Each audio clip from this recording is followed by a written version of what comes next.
Please welcome AIPAC National Director for Progressive Engagement, Marilyn Rosenthal.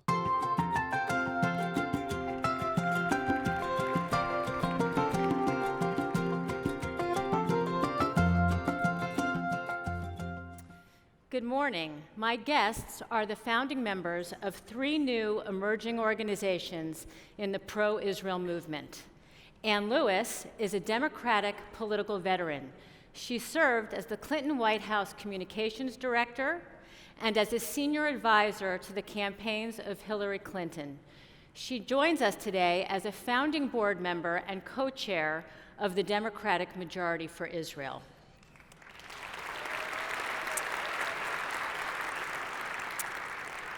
Our next guest is Jonathan Missner, and he has worked more than 10 years at AIPAC, most recently as the Managing Director for National Affairs. And John is currently a managing partner at the Stein Mitchell Law Firm here in Washington, D.C.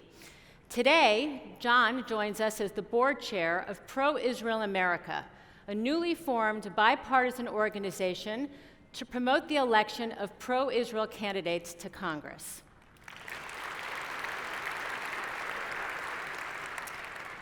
And finally, Amanda Berman is a New York-based attorney who dedicated her legal career to fighting for the civil and human rights for the Jewish people around the world.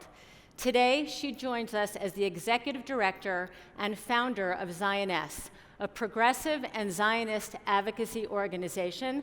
Ladies and gentlemen, please join me in welcoming Ann Lewis, Jonathan Missner, and Amanda Berman.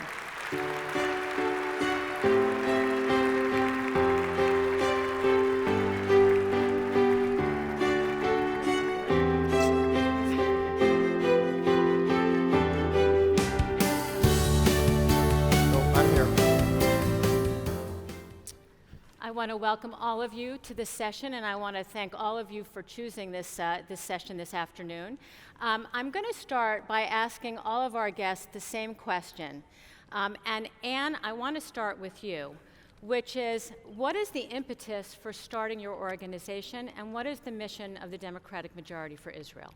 Well, I would say the impetus are conversations I've had, maybe with some of the people in this room, but people who've looked around and said, what is happening with the Democratic Party? Are we all right? What's happening with the changing landscape? You know, let us be candid. There is a small but highly vocal group that is trying to disrupt what has been the historic, traditional values and principles of the Democratic Party in supporting the U.S. Israel relationship. Now, well, as I've said, it's a small group, but it's loud. And I've been in politics long enough to know that you cannot let that kind of loud opposition go unanswered. That's right. Because if you do, you are giving them more power, more attention than they deserve.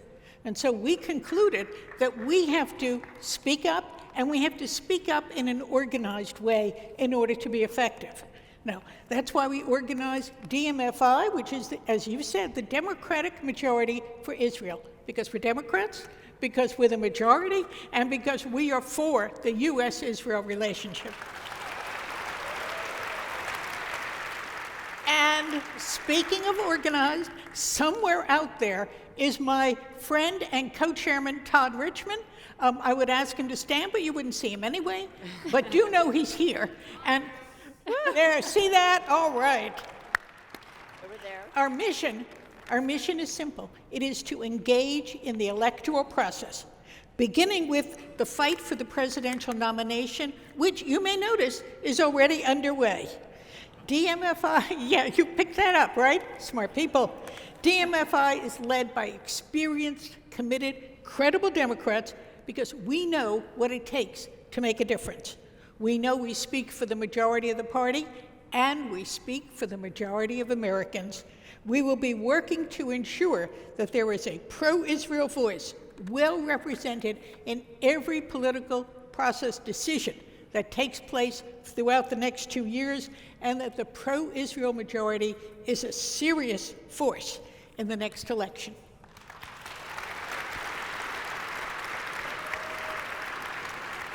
Thank you.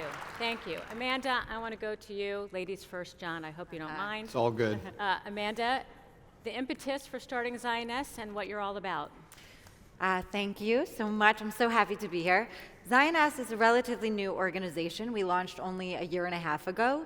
The impetus was when I was watching sort of the exploitation of social justice spaces. Every time I wanted to show up as a young feminist progressive activist and simultaneously a committed Zionist, I felt like I wasn't welcome to participate, and I was alienated and marginalized from the spaces that were advancing the domestic social justice movements that I feel so deeply committed to.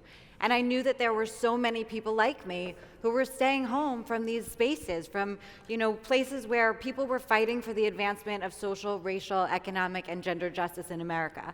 And I saw how harmful it was, not just for our community, which of course is terrified by the thought of being politically homeless and voiceless, but it was also extremely dangerous for the success of the movements that we want to see succeed in the United States of America. And so we launched Zioness after witnessing movement after movement falling prey to people who were taking advantage of their platforms to talk exclusively about the Israeli-Palestinian conflict and not about the issues that we care about here at home. So we started showing up, and we started doing it as proud Zionists, as people committed to all of our authentic selves, showing up both as committed progressives, as feminists, as activists for LGBTQ equality and racial justice in America. But we stood as Zionesses, and we stood without checking any piece of our identities at the door. And we saw how empowering it was for all of the people who wanted to have a home, wanted to be part of these movements, but didn't want to be told, you have to pass a litmus test to participate here. You have to face a false choice. Do you want to be a progressive or do you want to be a Zionist? So we decided it's time to reject the litmus test entirely and to say we will show up, we will be feminists, we will be Zionists, we will talk about, thank you.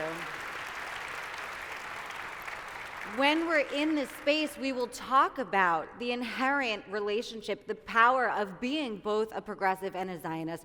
We'll talk about why we are Zionists because we are progressives, why Zionism is the original progressive movement, and why our progressive values are so consistent with our support for the safety and security of the Jewish state. Thank you. And my friend John? Marilyn, thank you for having me. It's a pleasure to be with Marilyn in this esteemed panel. Look, I assume all of you were there this morning to hear Howard Korr's speech. This is one of those moments. This is a critical moment for the U.S. Israel relationship. And it's about our security and it's about our values. And we need representatives in Congress that reflect the values and the mission of keeping Israel safe and secure. So everyone here can look around the room. Think about all your friends who aren't here, who look at the world the way you do. And my assumption is that they do not know how to get involved in the political process. And so our view is that now is literally the time, on a bipartisan basis, on both sides of the aisle, to be engaged in the political process. And that's why last week we launched ProIsrael America. ProIsrael America is an organization that invites people from all walks of life, Jewish, non-Jewish, Christian, Hispanic, African American, people who share our values and want to understand how they can be supportive of candidates and those who are in office who reflect the values that all of us have here today. And so now there's a place where those questions can be answered, where people can take a look and see which candidates are those that are pro-Israel. And what I would love to ask all of you to do today is go to proisraelamerica.org. It'll take you about 10 seconds, email, that's it. You're a member. There's no cost. proisraelamerica.org, and I hope everybody signs up today. Thank you. Amanda, I want to go back to you because you and I spend a lot of time talking about the work that you do. And I'm always amazed by some of the stories you tell me about the challenging places in which you show up. And yet you're always hopeful and always optimistic about what you're doing. So why are you hopeful? And if you could share a story with our audience to give them hope about the work that you're doing. Sure. So I think the best story, there are a lot of amazing stories that I could tell all of you about what happens when we're showing up proudly as who we are and without checking our identities at the door. But my favorite story is our launch story. We launched totally by accident. We showed up at a march in Chicago called the Slut Walk. Okay, hold on. That's not a phrase that's typically synonymous with strengthening the U.S. Israel relationship. True. So you might want to just explain what that is. Okay, so a lot of people may have heard about what happened at the Chicago Dyke March, also probably not often talked about here on the AIPAC stage, but 3 Jewish lesbians who were marching in the Pride Parade at the Chicago Dyke March in June of 2017 were ejected from the march. They were told that the pride flag with the Jewish star was triggering people and making them feel unsafe. And it was really the first time that it became a national story, that people started paying attention to the anti-Semitism in these spaces, and where there was no excuse. No one could say this is anti-Zionism. It had absolutely nothing to do with Israel. 2 months later, also in Chicago, and it was August 12th, I'll never forget the date because it was the same day as the horror in Charlottesville, and it was the same language that we faced on the left and the right that day. When the Chicago Slut Walk, 2 months after the Chicago Dyke March, announced that they endorsed the policy of the Chicago Dyke March and Jewish stars would be banned as Zionist symbols of racism and oppression, we decided that we had to go. We had to show up. We had to wear our Jewish stars. And it wasn't a protest movement. It was a solidarity movement. We wanted to say, we stand with the issues that the Slut Walk is about. Now, to go to Marilyn's question, the Slut Walk is definitely a rather radical space, but it launched actually in Toronto after a rape trial where the alleged rapist was acquitted and the victim was asked on the stand, were you drinking, what were you wearing, why were you in that place at that time under those circumstances? It was basically the Me Too movement before the Me Too movement launched. And so the issues that the Slut Walk exists to address are issues that I, as a young American feminist, care very deeply about rape culture and victim blaming, women's empowerment, healthcare, reproductive rights. So to know that I was not welcome in that space with a Jewish star was terrifying because of the circumstances that we're in the spaces that I care about. And it felt like this is the moment. We have to plant a flag, as we've discussed. We have to show up. We have to push this bigotry out of the space if we want to make the space stronger, if we want our movements to succeed. So I was actually talking to a friend who does PR, and he said, you can't go by yourself. You have to get some friends in Chicago to march with you. You need a name, you need a logo, you need a poster. And we launched a Facebook page and had 1,000 followers overnight. And 3 days later, when we went to Chicago, we had about 20 people marching with this random thing. The press, the Jewish press, covered our launch everywhere. And what happened was the organizers of the Slut Walk actually changed the entire lineup of speakers at their event to talk exclusively about the Israeli-Palestinian conflict. They were not talking about the issues that the Slut Walk marched or launched to address. They were not talking about women's issues in America.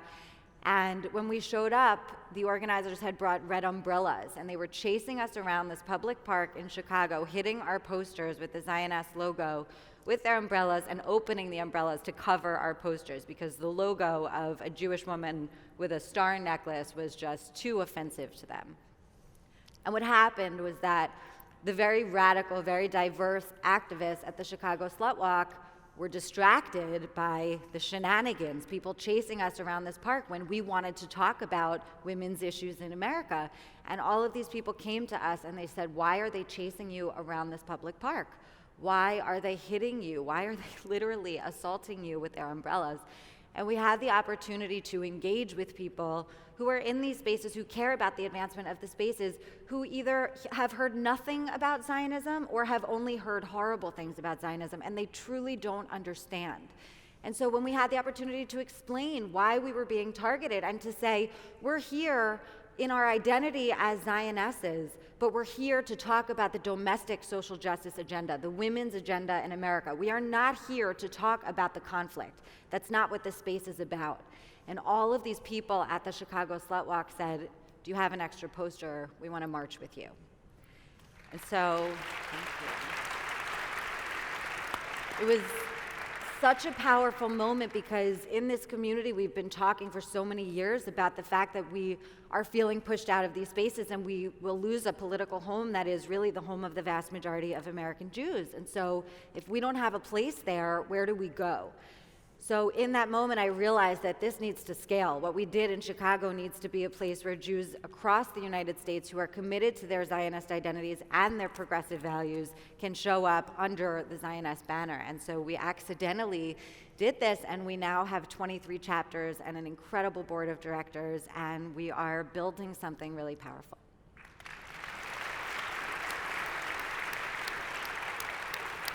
And that's the definition of hope and optimism. Yes. So thank you. So John, we're in the 2020 election cycle. So how do you view the 2020 political environment, and how is Pro-Israel America intending to navigate that? Yeah. Look, Congress is changing very quickly. More than 2/3 of Congress has been elected since 2008. The 2020 elections will certainly usher in even more change. We cannot take support for the U.S. Israel relationship for granted. We cannot take it for granted. It takes a lot of work. And we like to say we have friends, we have potential friends, and I will add, we have some friends who have run out of potential. So it is very important, since some of Israel's best friends in Congress, both Democrats and Republicans, will face serious challenges in this cycle in primaries and in general elections. We at Pro-Israel America have announced 27 endorsements, 14 Democrats, 13 Republicans.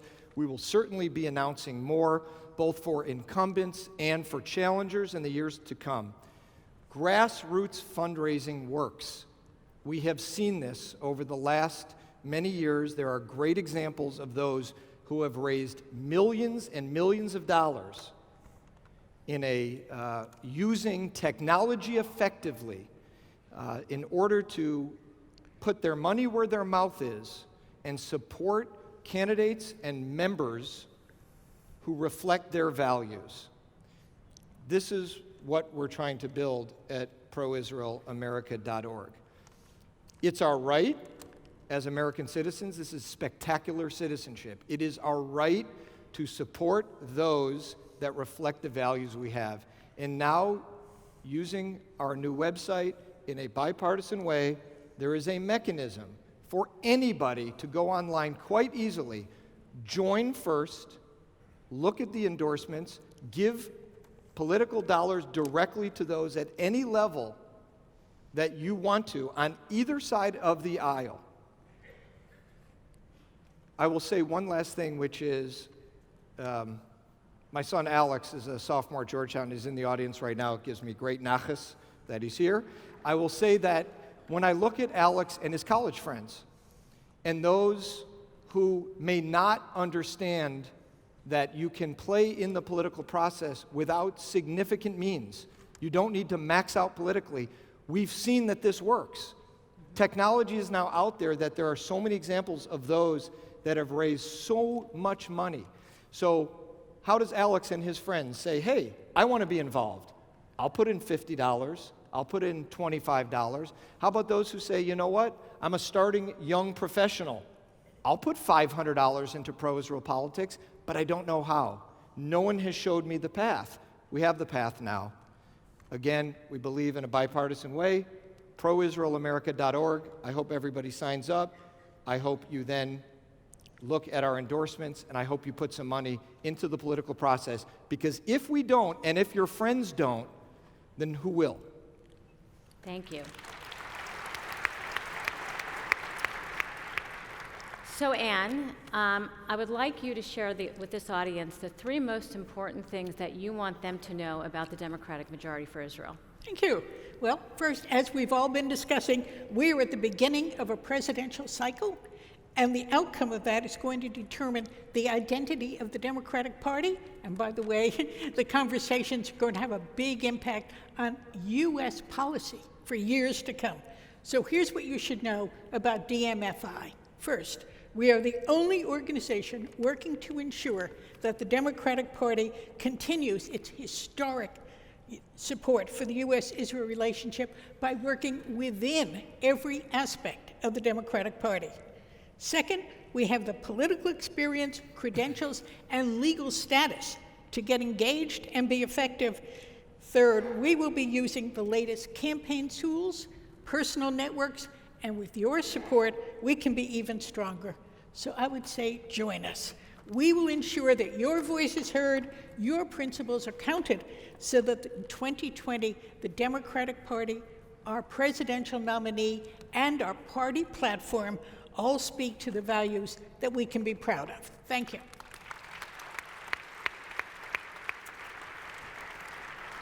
Ladies and gentlemen, please join me in thanking these three incredible leaders for the magnificent work that they're doing: Amanda Berman, Jonathan Missner, and Ann Lewis. Thank you very much.